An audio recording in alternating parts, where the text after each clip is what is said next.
on the next page, it now gives you what's called a family of quartic functions. And a family means that there is more than one in the family. Just as so we all have families. I have a family. Most of you, all of you have a family of some kind.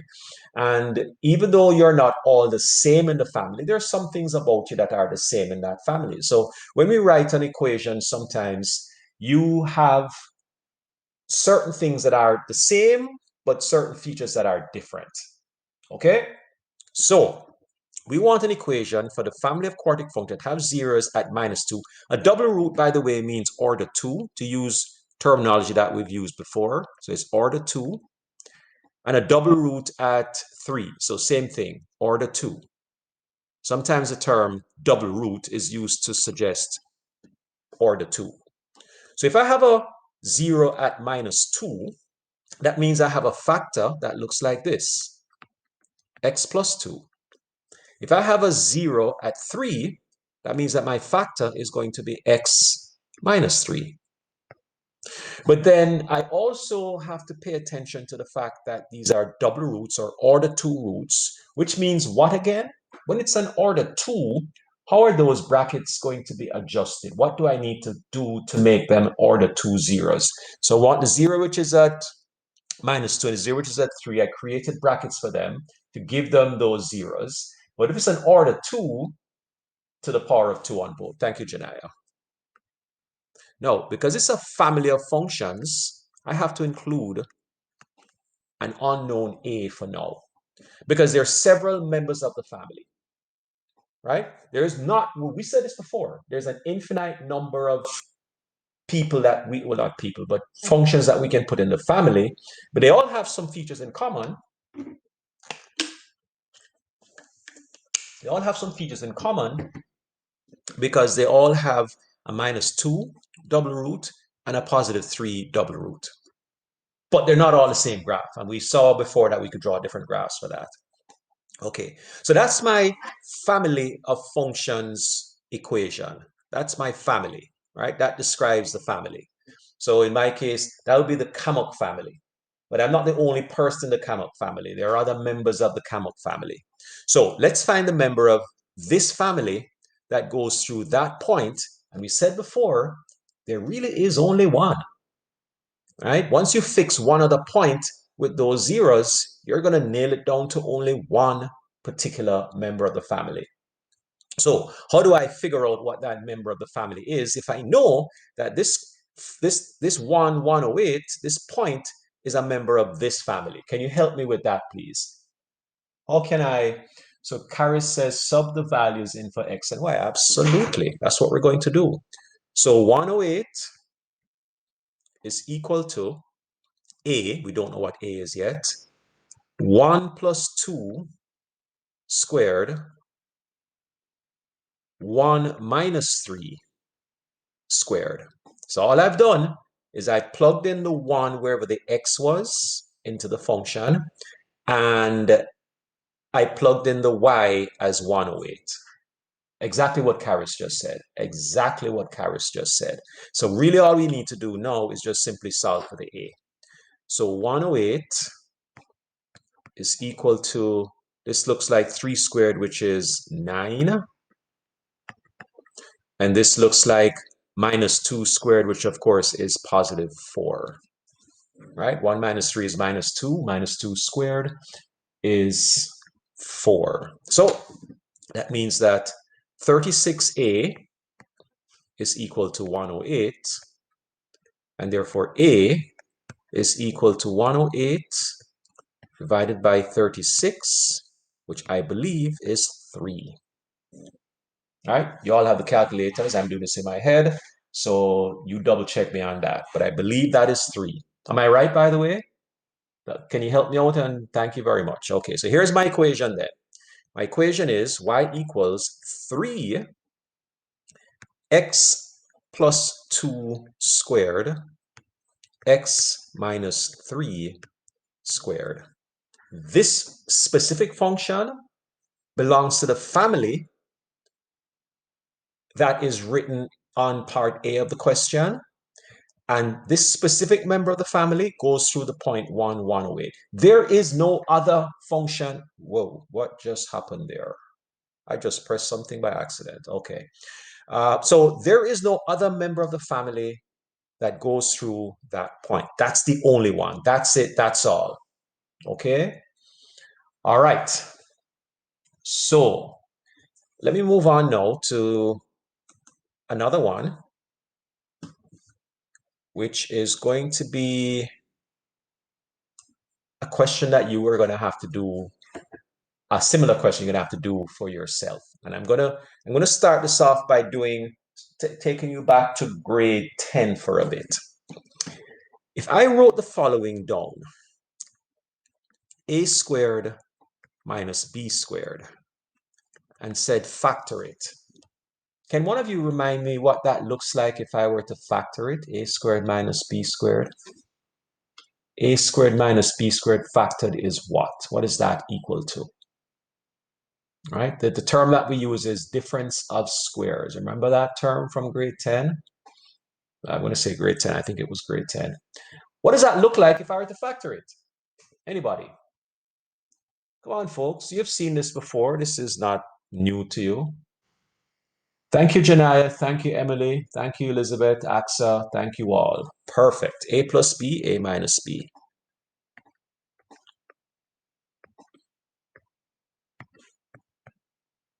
So if it's equal, Axa, Elizabeth, Emily, Janaya, if it's equal, then I can write it the other way. I can say that if I have A plus B, and I multiply that by A minus B, then that's going to be equal to A squared minus B squared. Right? I know that sounds like I don't need to write that down, but you'll see in a minute why I think that's important for us to pay attention to that. If I start off with A plus B and A minus B, then it's natural for me to think of that as just being A squared minus B squared. They're one and the same. An equal sign means what's on the left is equal to what's on the right. Okay, all right. Look at the function that's being described for 5a.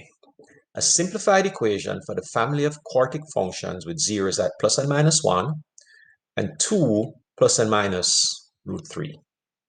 That's what we're being asked for. So what I'm thinking is, okay, they don't have any double roots or, order 2 or anything like that. They're just all different factors that we need to put together for this function. So here we go. Y equals A, just like we did the last time. It says x plus and minus 1. So I'm assuming since it's plus and minus 1, I can write x minus 1 for the x for the minus 1 for the plus 1. So plus minus 1. And then x plus 1. And then for this second part here, I'm going to write x minus 2 plus root 3 and x minus 2 minus root 3. All right, let me make sure everybody's following along with me on this. Remember that these zeros, let me take you back up to the top of the page. These zeros here are the things that you're going to put into your factors. So the plus and minus 1 leads us to the x minus 1, x plus 1, because you're always going to minus these numbers. I'm going to minus the 1. I'm going to minus the minus 1, which is the same thing as saying plus 1. I'm also going to minus this 2, right? One of these is going to be a plus root 3. Then I'm going to minus that 2 minus root 3. Okay, so far so good, folks. I like to do my little check-ins from time to time, so it's a check-in time. Let me check in with Ava on that one. Ava, what do you think? Are we good with that so far? Great, great. Okay, so those are the 4 factors for this quartic function. Quartic function. Now, the issue is, how do I deal with these funny-looking square roots? All right, so let me point something out to you. I want you to pay, I'm going to use a different color for this. I want you to pay attention to the fact that there's an x minus 2 here and an x minus 2 here. I want you to pay attention to the fact that there is also, just going to change the color here. There's also a root 3 here and a root 3 here. I'm going to put a B here over that and a B. I'm going to put that B down here. And let me change this one here as well. I'm going to put a B down here as well. That circle that has the x minus 2 in, I'm going to put an A beside the x minus 2. You'll see why I'm doing this in a minute. So this is an A here and an A here. Now, let's consider that this is a bracket that's being multiplied by another bracket where they both have an A in them and they both have a B in them. The only difference, do we already answer part A of the question? Yes, no, we haven't. Simplified equation. No, not fully. You'll see in a second what I mean by that. No, we're not haven't quite finished answering the part A of the question. It's not simplified enough yet. Now, what's the difference between the two brackets? Well, in one bracket, I'm going to go back to black now. In one bracket, I have a plus. The other bracket, I have a minus. So that first bracket says x minus 2, which I'm calling A. The second bracket is x minus 2, which is also A. There is a blue circle, which I'm calling B, because it's the same thing in both of them. So there's a root 3 here and a root 3 here. Hall pass, Isaac says. Okay, Isaac, remember to let me know when you've checked back in. Okay. And Nicholas is now saying that he is late. He's having connection issues. Whoa, what just happened? Sorry, here we go. All right, so let me just quickly mark Nicholas as being here but late. Hang on a second for me, please. Okay.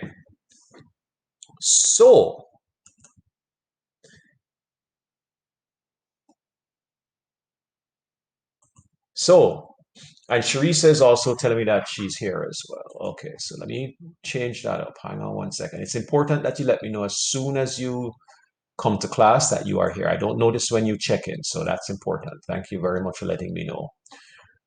All right. So no, we haven't finished answering part A yet.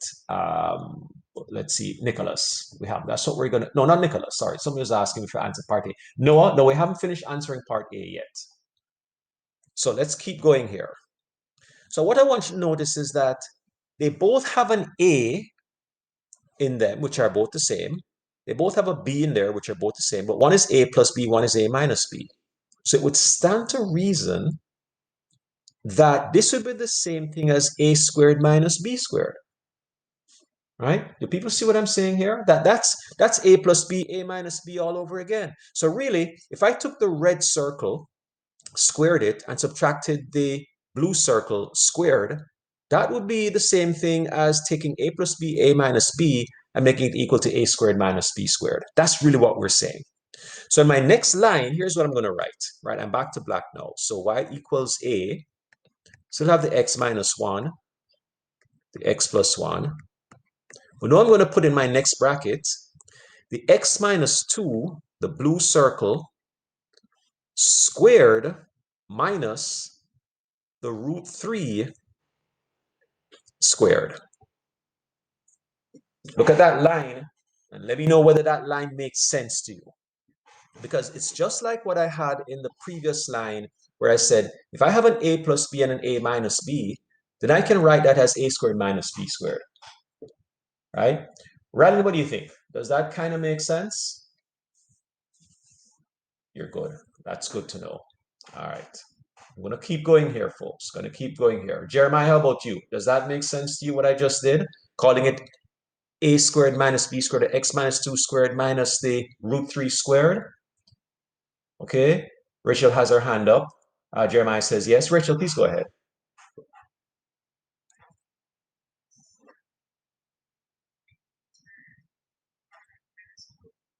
Okay. So let's go back up here. we have in the equation 2 plus and minus root 3. So when I was writing it down, I put one with a plus root 3 and one with a minus root 3. But it's still x minus 2 for both of them. Because that 2, we're always minusing this whole thing here. So we're minusing this.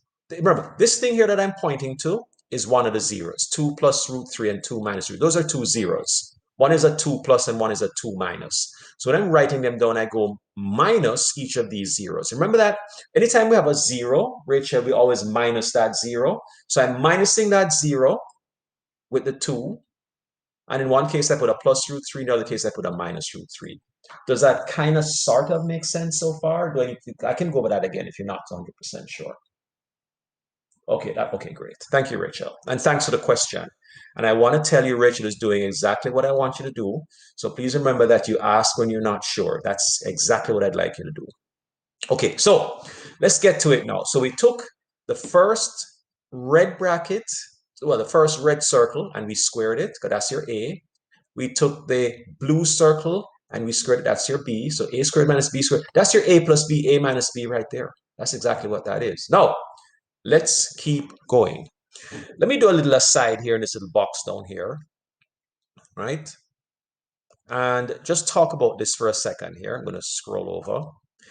If you have a binomial squared, hall pass, Kayla. Okay, Kayla. And please check in with me as when you come back in, okay? I just need to know when you're not in the room, please, okay?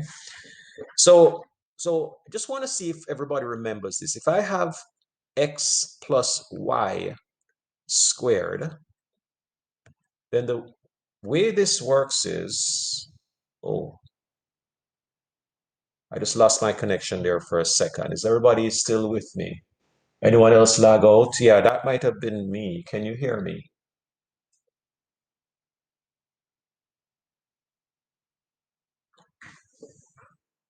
You can hear me now. Okay. Okay, great. Yeah. I think I might have just sort of faded out there for a second. I apologize for that, folks. Thank you for letting me know. Okay. So, okay. So here's what we're saying. If I have x squared plus y squared, then that's equal to the first term squared, x squared, plus the product of the two things, x and y, doubled, so 2xy, plus the last term squared, so y squared. Now I'm doing that because some people forget that that's how you square a binomial, right? So this little box on the side here is just to remind you. It's always the first term squared, so this first term here is squared, that's where the x squared is coming from. Then I multiply the two terms together and I double it, so xy doubled is 2xy. Then it's the last term squared, so y squared on the end. Okay, so let's apply that. I'm actually going to erase this here now, right? Because I hope people remember that from before. That's not the first time you're seeing this. Just get rid of that. Just get rid of this. Okay, so let's come back to this now. Caleb, looks like I just noticed that you just joined. So I am going to mark you present but late. And hopefully catch up with us as we go along here.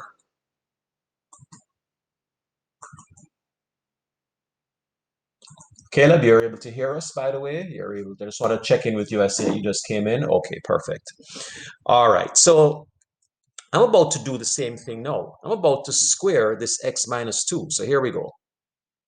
So a, x minus 1, x plus 1. So to square this x minus 2, I'm going to say it would be x squared. Multiply these two together, which is minus 2x. So x times minus 2 is minus 2x. Doubled is minus 4x. Then I'm going to square the last term, which is minus 2. So that's plus 4. Minus, what is the square of root 3? If I take root 3 and I square it, what do I get? Does anybody know? So this thing I'm pointing to here, when I square root 3, what do I get? So it was the square root of 3, but then I squared it. I get back to 3. Thank you very much, Emily. Thank you very much, Liz. So really all I need to do now is just tidy this up. So my y equals a, x minus 1, x plus 1, x squared minus 4x plus 1. That's the function that we're looking for. So I think it was Noah who was asking me before whether we had actually answered part A. We have now answered part A. I don't need you to do anything more than this. That's your simplified equation. I don't need you to multiply this out. That's way too much work, right? That's just no, I'm not going to actually multiply this out, but put it in factored form, simplified factored form, which doesn't have these square roots anymore. This is what I'm looking for. X minus 1, x plus 1, x squared minus 4x plus 1. Let me go over this part again. I'm squaring x minus 2. So it's the first term squared, which is x squared. It's the product of both of them, which is minus 2x doubled. So that's minus 4x. Then it's the last term squared, which is plus 4. Then I minus, as Emily and Liz have pointed out to you, I minus from that 3 because if I square the root of 3, I get 3. It reverses the effect of the square root. So this is the family of functions. That does answer part A. Now it asks us for the specific equation that passes through 218. Can you simplify x minus 1 and x plus 1? You could, Harish, and put that as x squared minus 1. Yeah, you could do that. That's fine. Right? I don't have an issue with that whatsoever. Right? But what I'm going to do now, though, I'm going to leave it in that form because I think having it in a factored form, as fully factored as possible, is probably best. So that's why I left it like that. But yeah, you could do that. That's no big deal. Now I'm going to answer the question of where is this specific equation for the member of the family that goes through 218? Well, we've done this before. We're going to put 18 for y and 2 for x. So a, 2 minus 1, 2 plus 1, 2 squared minus 4 times 2 plus 1. Okay, let's keep going here. So that's a times, well, that's just 1. This is 3. And this is, what is that now? 4 minus 8 is minus 4 plus 1 is minus 3. Okay, again, that's all in my head, folks. So you might want to double check the teacher on that because I make mistakes, as I'm sure you've seen already. So you can double check me on that. I'm getting 4 minus 8, which is minus 4 plus 1. So that should be minus 3. So minus 9a is equal to 18. So therefore, thank you, Janaya, a is equal to minus 2. So my equation for the specific member of the family is that y is equal to minus 2 x plus 1 x minus 1 and then the x squared minus 4x x plus 1. That is all I needed from you. That is the answer that I'm looking for. You don't have to multiply this out anymore. Let me fix this minus 4 a little bit here. That looks a little better. Yeah, a little better. That's my equation. That's it. That's all. So let me go through this one more time because I have a question for you coming up on the next page. I first of all reminded you that a squared minus b squared is a plus b, a minus b. And I did that because when we set out the factors of the function, where one of the factors would be dependent on this 2 plus and minus root 3, it's going to be x minus this thing. I'm going to get x minus 2 plus root 3 in 1, x minus 2 minus root 3. I pointed out that both brackets have an x minus 2 in it, so I'm going to call that my a. Both brackets have a root 3 in it, so one is like an a plus b, one is like an a minus b. I treat them as a difference of squares, factored. So now I put it back as a difference of squares. So it's going to be the first circle, the red circle squared, minus the second circle, the blue circle squared. This works out to be this thing when I multiply it out, and then it simplifies to that. And then I have my equation based on a family. Then I now put in the point 218, and I work out what the A is, and the A works out to be -2, just like Janaya said. And that's the end of the story.